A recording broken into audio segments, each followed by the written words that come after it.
అప్పుల బాధలు వెంటాడుతున్నాయా? అయితే 6 JVR వారి జాతిరత్నాలు ధరించండి. నమస్తే, వెల్కమ్ టు మనం టీవీ. నేను మీ సాయి. ప్రస్తుతం మనతో పాటు సీనియర్ పొలిటికల్ అనలిస్ట్ కట్టా కార్తిక్ గారు ఉన్నారు. సార్తో మాట్లాడదాం. సార్ నమస్తే. నమస్తే సాయి.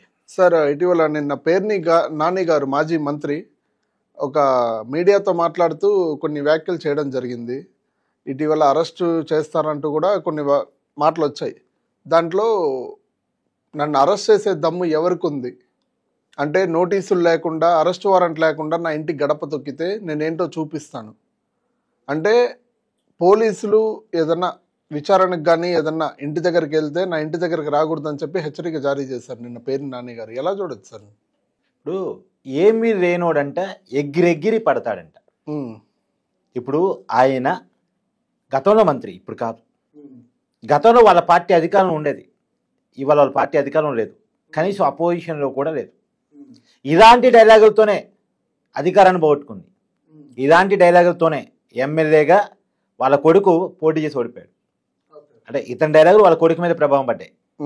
ఇలా మాట్లాడే, ఇలా ప్రవర్తించే, ఇంకా మేమే అధికారంలో ఉన్నాం, మా రౌడీజం చెల్లుబాటు అయ్యిద్ది, మేము ఏం చెప్పినా, మేము ఏం వార్నింగ్లు ఇచ్చినా ప్రజలు భయపడతారు, అధికారులు భయపడతారు అనుకుంటే అంతకంటే పొరపాటు ఇంకేమీ లేదు.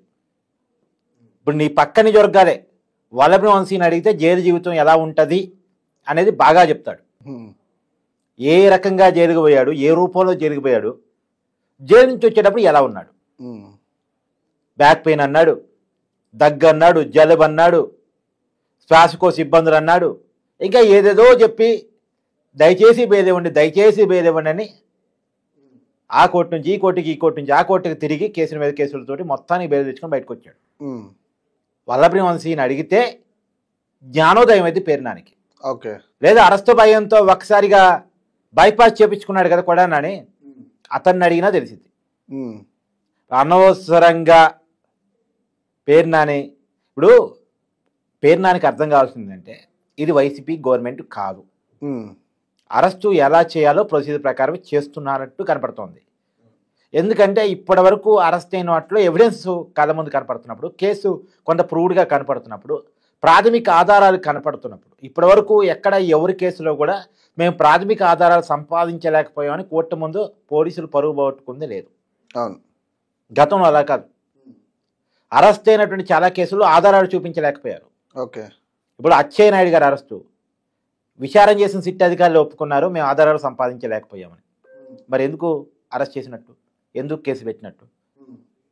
అంటే అది అక్రమ కక్ష సాధింపు, అది కక్ష సాధింపు లేదా అక్రమ అరెస్టు అని దాన్ని అంటారు. లేదు అంటే చంద్రబాబు నాయుడు గారిని స్కిల్ డెవలప్మెంట్ కేసులో అరెస్ట్ చేశారు. ముందు అరెస్ట్ చేసినప్పుడు ఏ కేసులో అరెస్ట్ చేస్తున్నారో కూడా తెలియదు. అవును, అంటే పోలీసులకి క్లారిటీ లేదు, అంటే అరెస్ట్ చేసే వాళ్ళకి క్లారిటీ లేదు, అరెస్ట్ కాబడే వ్యక్తికి క్లారిటీ లేదు. మరి అరెస్ట్ కాబడే వ్యక్తికి క్లారిటీ ఇవ్వాల్సిన వాడు అరెస్ట్ చేయాల్సిన వాడు కదా. అడిగారంటే బాబు గారు నన్ను ఏ కేసులో అరెస్ట్ చేస్తున్నారు అని, నంద్యాల వచ్చి మరీ అరెస్ట్ చేస్తున్నారు కదా, మీ యాత్రల్లో ప్రజల్లో ఉంటే అరెస్ట్ చేస్తున్నారు కదా, ఏ కేసులో అరెస్ట్ చేస్తున్నారంటే మాకు మాత్రం తెలుసు సార్, పొయ్యే లోపల చెప్తారు మా అధికారులు, మీకు చెప్తామని చెప్పేసి, అంటే మా పై ఆఫీసర్లు చెప్తారు, నేను చెప్తాను సార్ అని చెప్పేసి అరెస్ట్ చేసి తీసుకెళ్లారు. తీసుకువెళ్తున్నటువంటి దారి మధ్యలో తెలిసింది స్కిల్ డెవలప్మెంట్ కేసు అని. మరి ఆ కేసులో ఏమన్నా ప్రూవ్ చేయగలిగారా? చంద్రబాబు నాయుడు గారు అవినీతి చేశారని లేదా 390 కోట్లు అన్నారు, తర్వాత 250 కోట్లు అన్నారు, తర్వాత 120 కోట్లు అన్నారు, చివరికి 16 కోట్లు అన్నారు, చివరికి 2 కోట్ల కాడికి వచ్చి ఆ కేసు ఆగిపోయింది. అంటే చివరికి కోర్టు అక్షింతలు పెట్టింది, ఏది మీరు సంపాదించిన ఆధారాలు, మినిమం ఎవిడెన్స్ కూడా కలెక్ట్ చేయలేకపోయారు, మీరెక్కడ ఎంక్వైరీ చేశారని చెప్పేసి ఆ రోజు ప్రభుత్వం తరపున వాదన వినిపించిన పొన్నవోలు సుధాకర్ రెడ్డి గారికి అక్షింతలు పడ్డాయి. ఇవన్నీ మన కళ్ళ ముందు ఉన్నటువంటి విషయాలు. ఇవాళ పేర్నాని, అతని మీద ఉన్న ఆరోపణలు ఏంటి? నకిలీ ఇలా పట్టాలు క్రియేట్ చేశాడు, ఎన్నికల్లో లబ్ధి పొందడం కోసం ప్లేసు లేకుండానే ఎక్కడ ఇలా పట్టాలు ఇస్తున్నారన్న విషయాన్ని అంటే కనీసం అవగాహన లేకుండా కేవలం ప్రింట్ చేసి ప్రకటనలు ఇచ్చి, ఇదిగో మీకు పలానా చోటు ఇస్తాం, పలానా చెరువు కట్ట మీద ఇస్తాం, పలానా వాగు పక్కన ఇస్తాం, పలానా చోట ఇస్తామని చెప్పేసి ఉట్టిగా నోటికి మాటగా చెప్పేసి ఇలా పట్టాలు ఫేక్గా ప్రింట్ చేసి పంచారు అనే కేసు నమోదైంది మచిలీపట్నంలో. అది పక్కన పెడితే తర్వాత రేషన్ బియ్యానికి సంబంధించినటువంటి పేరు నాని భార్య పేరుతో ఉన్నటువంటి గోడౌన్లో బియ్యం మాయమైపోయినాయి, రేషన్ బియ్యం అనేటువంటి కేసు ఒకటి ఉంది. సో పేరు నానికి ఒక క్లారిటీ ఉంది. అరెస్ట్ అయితే తన కుటుంబం అరెస్ట్ అవుతాం. ఒకసారి అరెస్ట్ అయితే అనేక కేసులునే బయట రావడం చాలా కష్టం. అందుకని ఆ ఫ్రస్ట్రేషన్లో నుంచి వస్తున్నటువంటి మాటలుగా కనపడుతుందే తప్ప ఒకవేళ అరెస్ట్ చేసే కాడికి వస్తే కేసు ప్రూవెన్ ఫ్యాక్టర్ అయితేనే అరెస్ట్ చేస్తారు. అప్పుడు తొందరపడి అరెస్ట్ చేసే కాడికి ఈ పారి పేరు నాని లోపలేసేవాళ్ళు. ఇలా పేరు నాని మాట్లాడే పరిస్థితి కూడా ఉండేది కాదు. తొందరపడి అరెస్టుకోలేదు కాబట్టే ఎవిడెన్స్ కలెక్షన్ తర్వాతే ముందుకెళ్దామని అనుకుంటున్నారు కాబట్టే లేట్ అవుతుందని నేనైతే భావిస్తున్నాను. మా డిప్యూటీ సీఎం పవన్ కళ్యాణ్ గారు ఏమో సినిమా డైలాగులు సినిమాల్లోనే పనిచేస్తాయి, నిజ జీవితంలో బాగుండవు, అవి ఇంకో దానికి దారి తీస్తుందని కూడా పవన్ కళ్యాణ్ గారు వ్యాఖ్యానించారు. అంటే మొన్న పేర్ని నాని గారి కుమారుడు పేర్ని కిట్టు మొన్న మాట్లాడుతూ ఇది రప్ప అనేది ముందుంది ముసల పండుగ అని చెప్పి కూడా మాట్లాడినారు. అంటే ఇది ఎంత దాకా దారి తీస్తుంది అనుకోవచ్చు? ఆల్రెడీ ముసలే పండగ వైసీపీకి కనపడిందిగా. ఇంకేం పండగ చూడాలనుకుంటున్నారు వాళ్ళు? ఇలానే ప్రవర్తిస్తే ఇలాంటి మాట్లాడితే పవన్ కళ్యాణ్ గారు చెప్పింది నిజం. 2029లో కూడా అధికారాన్ని దూరం అవుతారు. ఇప్పుడు అధికారం రావాలనుకుంటే ప్రజా సమస్యల మీద పోరాటం చేయాలి. ప్రభుత్వాన్ని వ్యక్తిగతంగా తిట్టడం, నాయకుల్ని వ్యక్తిగతంగా తిట్టడం కాదు. ప్రజలకు సంబంధించిన సమస్యల మీద నిలబడాలి. ఇగో ఈ రైతుకి ఎందుకు వరకు పంట ఎందుకు కొనలేదు, పంట కొంటే డబ్బులు ఎందుకు ఇవ్వలేదు, గిట్టుబాటు ధర ఈ రైతుకి ఎందుకు ఇవ్వలేదు, లేదు పలానా చోట ఇంకా రైతు భరోసా పర్లేదేంటి, లేదు ఇంకో అమ్మఒడి ఎవరికన్నా అందకపోతే వాళ్ళకి. ఇలా ప్రజా సమస్యల మీద పోరాటం చేస్తే ప్రజల అభిమానాన్ని చూరగుంటే అధికారం వస్తుంది. అధికార పార్టీ నాయకుల మీద ఎట్టబడితే అట్ట ఎబ్బెట్టిగా నోరుంది కదా అని సినిమా డైలాగులు కొట్టినట్టు రఫ అని కొడితే ఎన్నికల టైంలో ప్రజలు రప్పమని ఈవీఎం మిషన్ మీద గుద్ది మీకు ఓటమి చూపిస్తారు. అది ఆల్రెడీ మీకు కళ్ళకు కనపడింది. ఏ పార్టీ అయినా ఓటమికి నిజానికి వైసీపీ అనేది చాలా తక్కువ కాలంలో 2014 మొట్టమొదటి సార్వత్రిక ఎన్నికలు, అసెంబ్లీ ఎన్నికలు ఎదుర్కొంది. 67 సీట్లు వచ్చాయి, అపోజిషన్, బలమైన అపోజిషన్. 2019 150 సీట్లు.